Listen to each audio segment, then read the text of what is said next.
Aujourd'hui, l'éco-anxiété, on en parle dans presque tous les médias. En fait, il y a maintenant toute une gamme d'éco-émotions qui sont reliées à nos préoccupations concernant les changements climatiques. Pour ma part, je suis pas mal certaine que c'est mon éco-anxiété qui est responsable de mon indignation par rapport à notre façon de traiter notre environnement. Je pense aussi que c'est mon sentiment d'inquiétude puis ma colère qui sont mes principaux moteurs qui me permettent de poser des gestes au quotidien. En fait, ce sentiment d'éco-anxiété-là prend beaucoup de place dans ma vie. Je me demande si c'est possible de le vivre sans que ça me laisse m'envahir par un profond sentiment de vertige. Je m'appelle Valérie et je vous invite à me suivre dans mes réflexions sur l'environnement.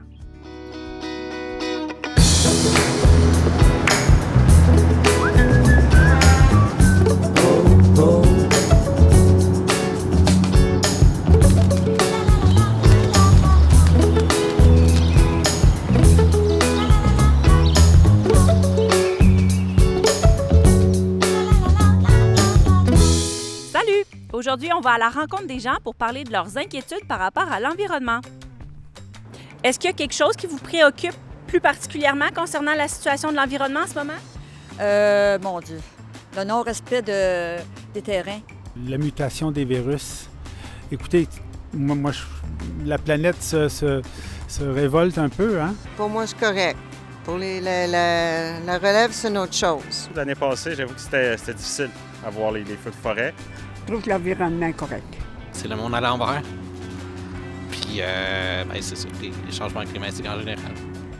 J'essaie tellement de ne pas m'inquiéter mais je sais qu'il faut agir maintenant. Merci beaucoup!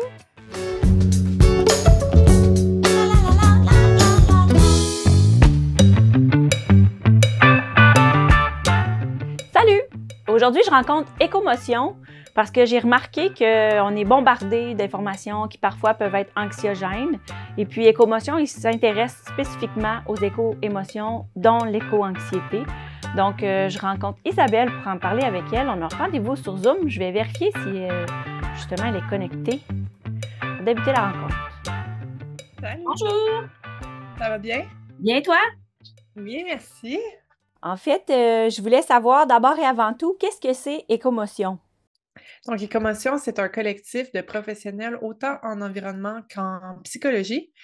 Puis, on s'intéresse vraiment à la manière dont, collectivement, on réagit à la crise climatique et toutes les crises sociales qui en découlent. Donc, on s'intéresse notamment aux émotions, mais aussi à toutes les pensées qu'on peut avoir, les habitudes qu'on peut avoir face à toutes ces transformations-là. Donc, on essaie d'aider les gens à mieux vivre avec ces transformations-là, puis trouver un sens aussi à tous ces changements-là dans leur vie. Puis le mot, le nom, en fait, écomotion, ça vient de où? Bien, quand on le décortique, c'est éco, ça vient de la racine écos, qui veut dire maison ou milieu de vie, donc tout ce qui est écologie.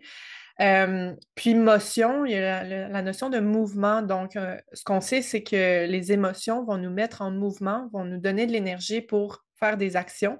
Donc, vu que c'est comme un peu le concept principal de ce qu'on étudie puis de ce qu'on partage, on a fait un petit, pas un jeu de mots, mais comme on a mis ces deux mots-là ensemble. Puis on aime aussi beaucoup la notion d'agir pour le milieu de vie. Donc, c'est comme on se met en action pour notre milieu de vie au lieu de penser qu'on est un peu à l'extérieur de ce milieu-là, donc d'une vision plus anthropocentriste. Mais là, je suis allée loin, là, mais l'important de retenir, c'est juste qu'on travaille vraiment avec les émotions liées à notre environnement. Tu parles beaucoup d'émotions liées à la situation actuelle. Qu'est-ce que c'est l'éco-anxiété? Est-ce que vous le définissez d'une façon précise? Oui, il y a beaucoup de définitions sur l'éco-anxiété. Nous, tous les intervenants et intervenantes d'Écomotion, on s'est donné notre propre définition. Donc, on considère que l'éco-anxiété, c'est l'ensemble des émotions, des pensées, des comportements qui sont liés à la prise de conscience des enjeux environnementaux et aussi de la prise de conscience de l'inaction face à ces enjeux-là. Donc, il y a vraiment ces deux composantes-là. Donc, on a une bonne compréhension de ce qui se passe, mais on voit aussi qu'il y a beaucoup d'inaction, de passivité, de résistance autour de soi. Puis ça nous rend ça nous rend anxieux, c'est anxiogène comme situation parce que l'éco-anxiété, c'est un état qu'on dit qui est adaptatif, donc qui va nous aider à trouver des solutions pour qu'on s'adapte à une situation qui est en train de changer notre manière de vivre, notre mode de vie. Donc c'est un état qui est très important, qu'on doit connaître parce qu'on va devoir apprendre à vivre avec. Plus la situation va devenir justement précaire, plus on va avoir de l'éco-anxiété. C'est vraiment une réaction normale de notre corps qui essaie de comprendre un enjeu puis de s'y préparer. Avec l'éco-anxiété, par contre, il y a toujours la notion de futur. Donc, par exemple, des gens qui vont déjà vivre les effets des changements climatiques, par exemple, ne vont pas vraiment parler d'éco-anxiété parce que ça leur arrive présentement. Donc là, il y a d'autres émotions pour décrire ce genre de sentiments-là, mais quand on parle d'éco-anxiété, c'est pour ça qu'on dit que les jeunes en vivent plus que les autres générations, disons, parce qu'ils savent que c'est leur vie qui va être impactée par les changements climatiques. Donc, c'est plus quelque chose tant lointain, intangible. Ils savent que ça va impacter leur vie. Donc, ça les rend anxieux, évidemment, parce ils veulent s'y préparer. Est-ce que vous avez des données, justement, sur le nombre de personnes qui vivent de l'éco-anxiété? Les dernières données qu'on a, il y aurait 54% des Québécois et Québécoises qui ont ressenti de l'éco-anxiété dans la dernière année. Ça, c'est selon le baromètre de l'action climatique de l'Université Laval.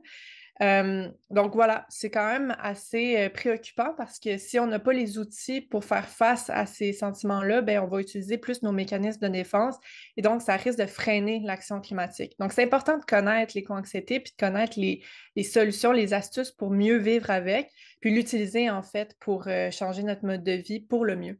Je voulais aborder avec toi les médias puis la situation actuelle avec notre consommation sur les réseaux sociaux. Est-ce que ça a une influence, la façon que l'information nous est présentée, la façon qu'on la consomme sur notre sentiment d'éco-anxiété? Tout à fait. C'est bien démontré maintenant dans la littérature scientifique que notre éco-anxiété est exacerbée par notre consommation des médias sociaux et des médias plus traditionnels, donc des nouvelles sur l'état du monde.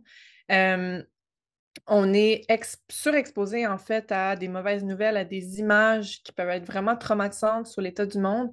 Donc, c'est sûr que notre éco-anxiété va être exacerbée par ça.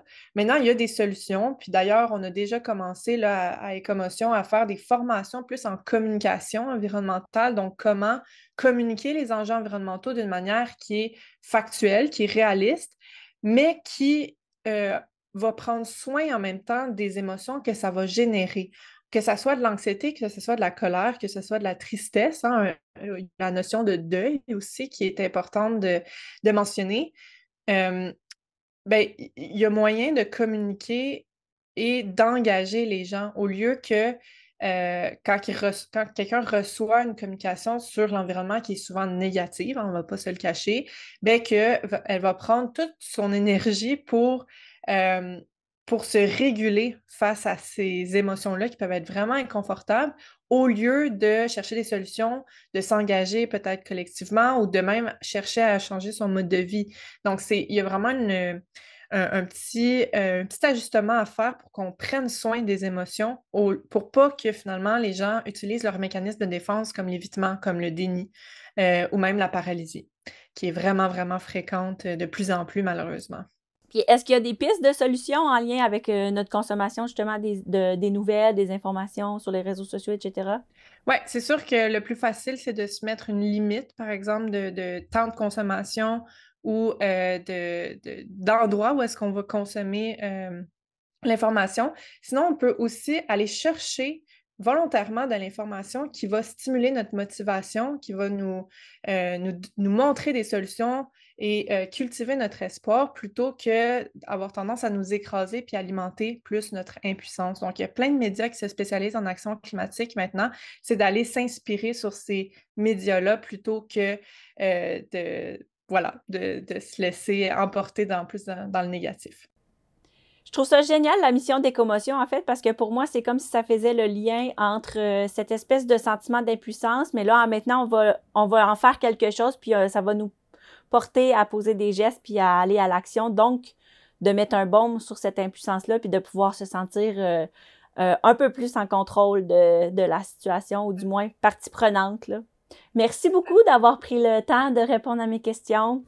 Ça fait plaisir. Merci à toi. Dans ma vie, j'ai eu besoin de combiner plusieurs moyens pour gérer mon inquiétude face à la crise climatique. En fait, mes réflexions ont commencé assez tôt dans ma vie et à cette époque-là, même mes amis proches ne croyaient pas vraiment que l'humain avait un impact sur les changements climatiques. Donc, à cette époque-là, l'inaction des gens autour de moi, ça augmentait mon sentiment d'urgence. C'est pour ça que je me suis tournée vers d'autres groupes qui comprenaient mieux mon sentiment. Ça m'a fait rencontrer des gens vraiment géniaux avec qui j'ai encore aujourd'hui beaucoup de plaisir à organiser des actions en faveur de la protection de la biodiversité. J'ai également pris des décisions dans mon quotidien pour diminuer mon sentiment d'impuissance et me donner l'impression de faire ma part, par exemple en déménageant sur un terrain plus grand qui me permet d'avoir un grand potager que j'adore. J'ai aussi pris des cours à l'école parce que j'avais besoin de mieux comprendre les enjeux, puis les répercussions, puis les façons de transmettre mon intérêt pour l'environnement. Ça donne des beaux projets, comme cette série d'émissions télévisées, entre autres. Pour conclure, j'ai envie de vous retourner la question. Comment vous faites de votre côté pour gérer vos sentiments de stress et d'inquiétude? Et si quelqu'un dans votre entourage fait de l'éco-anxiété, est-ce que vous avez des moyens pour l'aider? Je vous laisse y réfléchir. À bientôt!